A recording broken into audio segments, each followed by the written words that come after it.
Hello everyone and good evening. My name is Vivek Sharma and today we will be discussing about four major articles.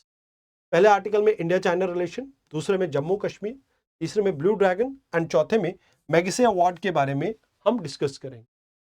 आइए सबसे पहले समझते हैं पहले article का कंटेक्स्ट। देखिए अभी आपको पता होगा शंघाई कोऑपरेशन ऑर्गेनाइजेशन की एक समिट होनी थी चाइना में। इस समिट को अटेंड करने इंडियन प्राइम मिनिस्टर पहुंचते एंड यहां पर इसकी साइडलाइन में बायलैटरल मीटिंग होती है इंडिया और चाइना के बीच में।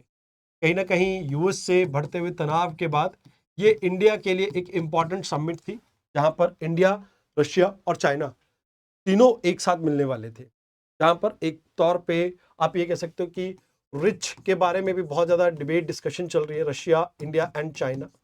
तो हो सकता है फ्यूचर में आपको वो भी पर्सपेक्टिव देखने को मिले, बट फिलहाल के लिए आपको ये समझना होगा एंशिएंट टाइम से हमारे चाइना के साथ रिलेशन कैसे रहे।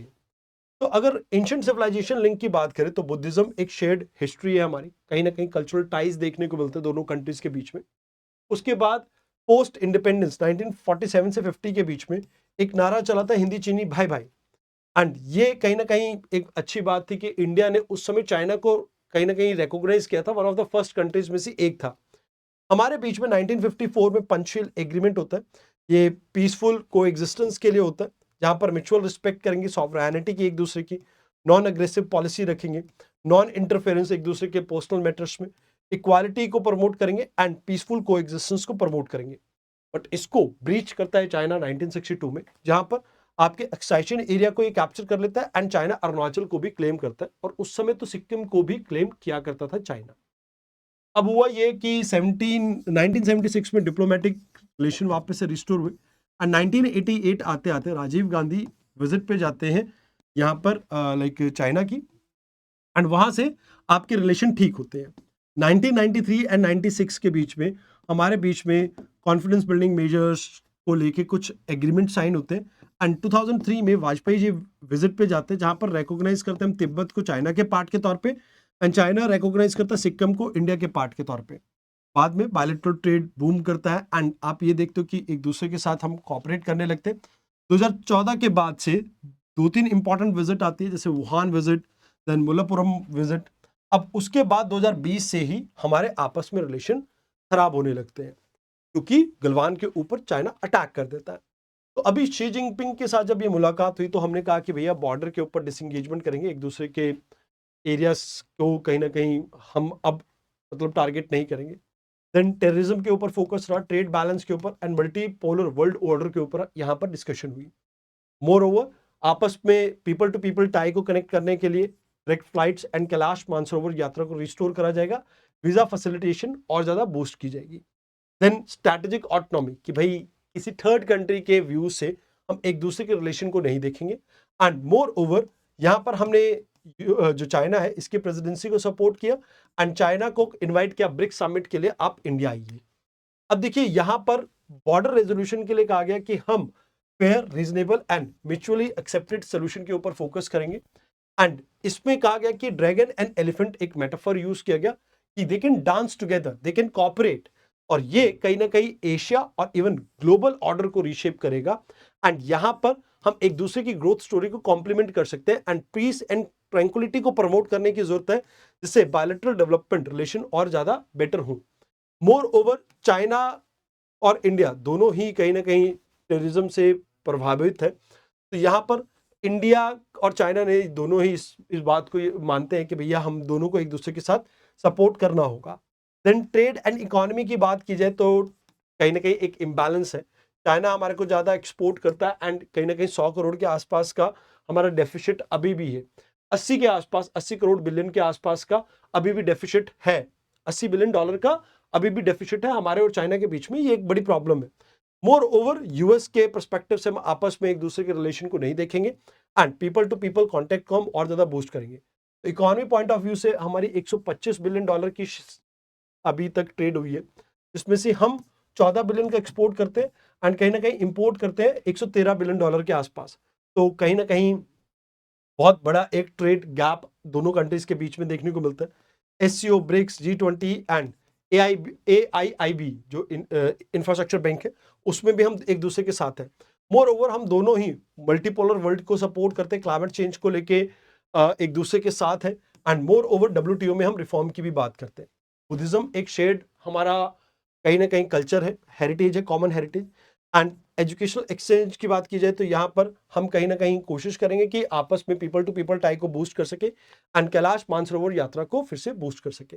बट कुछ एरिया है प्रॉब्लम के, जैसे दलाई लामा वाला इशू एक बड़ा प्रॉब्लम है, ट्रेड इम्बैलेंस एक बड़ा प्रॉब्लम है, बॉर्डर डिस्प्यूट एक बड़ा प्रॉब्लम है, पाकिस्तान के साथ इनका नेक्सस एक बड़ा प्रॉब्लम है, एंड जियोपॉलिटिकल राइवलरी भी एक बड़ा प्रॉब्लम है। इन एडिशन टू दिस अभी वे फॉरवर्ड क्या हो सकता है, हमें पीस के ऊपर फोकस करने से पहले बॉर्डर के ऊपर पीस को स्टैब्लिश करना होगा। बॉर्डर सेटलमेंट के ऊपर फोकस करो, ट्रेड बैलेंस को कहीं ना कहीं प्रमोट करो, जहां पर आप लाइक उन एरियाज में आप फोकस कर सकते हो। चाइनीज इन्वेस्टमेंट को प्रमोट करो जो नॉन सेंसिटिव है, जो सेंसिटिव है उसमें चाइना के नहीं आप आने दो। काउंटर टेररिज्म कॉपरेशन में चाइना को पुश करो कि भैया वो स्ट्रॉन्ग स्टांस ले पाकिस्तान के against. People to people diplomacy को आप बूस्ट कीजिए, tourism, culture exchange, student mobility को आप प्रमोट कर सकते हैं। चाइना के साथ हम स्ट्रैटेजिक ऑटोनॉमी को कहीं ना कहीं प्रमोट करें। कहीं ना कहीं यूएस, जापान और रशिया के साथ हमारे रिलेशन, चाइना के साथ रिलेशन को कहीं ना कहीं इंपैक्ट ना करें। Mutual respect and peaceful coexistence के ऊपर हमें फोकस करना चाहिए, जो कि पंचशील प्रिंसिपल का भी पार्ट था। अभी हाल फिलहाल में जम्मू कश्मीर को लेकर एक आर्टिकल पब्लिश हुआ कि गवर्नमेंट कब रिस्टोर करेगी जम्मू कश्मीर की स्टेटहुड को। तो कहते हैं कि भाई यहाँ पर एक पर्सन थे जहूर अहमद भट्ट, इन्होंने कहा कि भैया ये कहीं ना कहीं फेडरल प्रिंसिपल का वायलेशन है जब तक आप इसको यूटी बना के रखेंगे। And more over article 14 and 21 को भी ये वायलेट करता है। इसको कहीं ना कहीं केशवानंद डॉक्ट्रिन से भी, फेडरलिज्म से यहाँ पर रिलेट किया गया। देखो 2019 में जम्मू कश्मीर रीऑर्गेनाइजेशन एक्ट लेके आया गया, जहां पर आर्टिकल 3 एंड 4 को अमेंड करके यहाँ पर जम्मू कश्मीर को 2 यूटीज में डिवाइड कर दिया गया। 2023 में सुप्रीम कोर्ट ने आर्टिकल 370 का अब्रोगेशन को अपहेल्ड किया, आर्टिकल 35A के अब्रोगेशन को अपहेल्ड किया। बट कहीं ना कहीं यहाँ पर लेजिस्लेटिव इलेक्शन को कंडक्ट करवाना और स्टेटहुड को रिस्टोर करने के ऊपर फोकस किया गया। एंड जहां पर 2024 में इलेक्शन में 90 लेजिस्लेटिव सीट के ऊपर इलेक्शन होता है आर्टिकल 168 के अंडर। बट यहाँ पर अभी भी इसको कोई भी सेंटर की तरफ से स्टेटहुड रिस्टोरेशन के लिए कोई टाइमलाइन नहीं दिया गया। अब यहाँ पे अगर हम बात करें तो न्यू स्टेट की अगर बात करें, एडमिशन आर्टिकल 2 के अंडर होती है। जैसे एक टाइम पे जम्मू कश्मीर को एडमिट किया गया था इंस्ट्रूमेंट ऑफ असर्शन के अंडर, जहां पर कहीं ना कहीं जम्मू कश्मीर एक इंडिया का इंटीग्रल पार्ट बनता है। आर्टिकल 3 आपको न्यू स्टेट और उसको सेपरेशन मेजर की पावर देता है। आप बाउंड्री नेम एंड स्टेट के अंदर चेंजेस कर सकते हो, बट जो एग्जिस्टिंग स्टेट्स है सिर्फ उनके अंदर। आर्टिकल 3 प्रोसीजर बताता है कि प्रेसिडेंट की रिकमेंडेशन से आप इस बिल को पार्लियामेंट में लेके आ सकते हैं। स्टेट लेजिस्लेटिव से आप कंसर्न व्यू उनका मांग सकते हो, but that is not your concern, binding नहीं है आपके ऊपर। आर्टिकल 4 ये कहता है कि भैया जो आपकी अमेंडमेंट है उसके लिए आर्टिकल 368 को अमेंड करने की जरूरत नहीं है। मतलब ऐसा कोई लॉ लेके आते हो तो कॉन्स्टिट्यूशनल अमेंडमेंट की रिक्वायरमेंट नहीं रहेगी। बट ये याद रखें कि यहां पर जो पावर है आपकी स्टेट के पास नहीं है, ये सेंटर के पास है स्टेटहुड की पावर। वैसे स्टेट रीऑर्गेनाइजेशन एक्ट 1956 के under linguistic and administrative line पे आप स्टेट्स को डिवाइड करते हैं, जैसे पहले भी किया गया था। बाद में आपके नागालैंड, हरियाणा, छत्तीसगढ़, झारखंड, उत्तराखंड, तेलंगाना, ऐसी कई स्टेट्स आपकी बनी भी है। बट पहली बार ऐसा देखने को मिला था जहां पर एक स्टेट को डाउनग्रेड करके यूटी में कन्वर्ट कर दिया गया था। तो कहते हैं कि भाई यहाँ पर आर्टिकल 1 जो है वो यूनियन के बारे में बात करता है, यानी यूनियन को प्रेफर किया गया है फेडरेशन से ऊपर।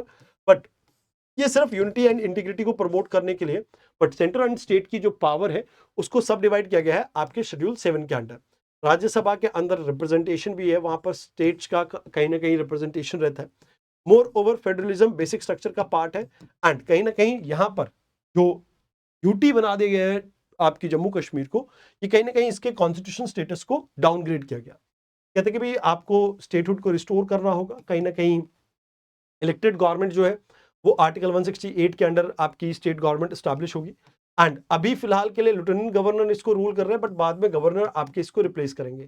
तो कहीं ना कहीं ये डिले जो लोगों का जो इंटरेस्ट है आज की डेट में डिप्लोमेसी में, डेमोक्रेटिक रिप्रेजेंटेशन में, उसको इरोड कर सकता है। तो मेक श्योर फेडरल स्पिरिट को आप यहाँ पर मेंटेन करें। अब यहाँ पर इस ब्यूटीफुल से दिखने वाले फिशेस के बारे में हम बात करेंगे, जिसको ड्रैगन, ब्लू ड्रैगन कहा जा रहा है। ये वार्म वाटर में मिलता है आपको ट्रॉपिकल एरियाज के, Pacific, Atlantic and Indian ocean के। ये एक आपकी सी स्लग की स्पीशीज है जो कि आपकी ओशन करंट्स, स्प्रे की अवेलेबिलिटी और टेम्परेचर के कारण शिफ्ट करती है। वैसे ये फ्लोट करती है। फ्लोट इसके दो पार्ट्स हैं, जैसे बॉडी के टॉप वाला पार्ट ब्लू कलर का है जो कि सी से ऊपर देखने से प्रेडेटर से इसे बचाता है, और दूसरा व्हाइट पार्ट है अंडर साइड जो आपको देखने को मिलता है, जो सनलाइट बिलो से आती है उससे कहीं ना कहीं आप ये मान के चलो उससे कैमोफ्लाज की एक तरह की वो देता है, इसको अपीयरेंस देता है। तो इसमें एयर बबल्स के थ्रू ये अपने आप को फ्लोट करते हैं वाटर सरफेस के ऊपर, बट ये वेमिनस है, जहरीले हैं जेलीफिश से भी ज्यादा। एंड अगर ये किसी को काट लेते हैं तो कहीं ना कहीं पेन होती है, रेडनेस आ जाती है, स्वेलिंग हो जाती है, वॉमिटिंग और नोजिया जैसी प्रॉब्लम्स यहाँ पर पर्सन को रहती है। बट घबराने वाली बात नहीं है, डेथ नहीं होती है पर्सन की। अभी मेडिटेरियन सी में वैसे पिछले 5 सालों में इनके नंबर्स इंक्रीज होते जा रहे हैं, बिकॉज मेडिटेरियन सी का जो टेम्परेचर है वो इंक्रीज हो रहा है इस वजह से। ये चीजें हैं जो आपको इसके बारे में यहाँ पे याद रखनी है। नाउ लेट्स टॉक अबाउट आज का आखिरी आर्टिकल मैग्से अवार्ड के बारे में। अभी रिसेंटली एक आपकी ऑर्गेनाइजेशन है, ये ऑर्गेनाइजेशन को अभी इसका नाम है Indian NGO for educate girls, foundation of educate girls globally, इसका सब पार्ट है। तो इनको अभी अवार्ड मिला है। अब अवार्ड ये पहली बार हुआ है कि इंडिया की नॉन प्रॉफिट ऑर्गेनाइजेशन को ऐसा अवार्ड रिसीव हुआ, तो ये काफ़ी अच्छी प्राउड मोमेंट है हमारे लिए। वैसे 1958 में इस अवार्ड को बनाया गया था रॉकफेलर ब्रदर्स फाउंडेशन के द्वारा, फंड के द्वारा, एंड इसे एडमिनिस्टर करता है रोमन मैग्से अवार्ड फाउंडेशन जो कि फिलिपिन का है। तो रोमन मैग्से जो थे वो 3rd प्रेसिडेंट थे फिलिपिन के, उनके नाम पे इसका नाम रखा गया, एंड ये एशिया का नोबेल प्राइज के नाम से जाना जाता है। तो greatness of spirit and transformative leadership के लिए एशिया के अंदर लोगों को ये सम्मानित करता है। Social justice, human development, peace and community building, health, education and humanitarian efforts के लिए ये पर्सन को अवार्ड करता है। तो यहाँ पर एलिजिबिलिटी ये रहती है कि भैया अगर आप एशिया की कोई ऑर्गेनाइजेशन हो, इनमें से किसी डोमेन में काम कर रहे हो, तो आपको इसमें अवार्ड मिल सकता है। इसमें जैसे government services, public services, community leadership, journalism, literature, then art, peace या इंटरनेशनल अंडरस्टैंडिंग, इन सब चीज़ों के लिए ये अवार्ड मिल सकता है। फिलहाल 1958 में विनोद भावे जी को ये अवार्ड मिला था, 1962 में मदर टेरेसा को, 1965 में जयप्रकाश नारायण, उसके बाद 77 में इला भट्ट, देन उसके बाद 2000 में अरुणा रॉय, देन यहाँ पर पी साईनाथ को भी ये 2007 में मिला, देन 2015 में अंशु गुप्ता, एंड लास्ट में यहाँ पर रवीश कुमार को मिला था उनकी जर्नलिज्म के लिए 2019 में। ये वो चीजें हैं जो आपको यहाँ पे याद रखनी है। आज के डिस्कशन में इतना ही था। धन्यवाद।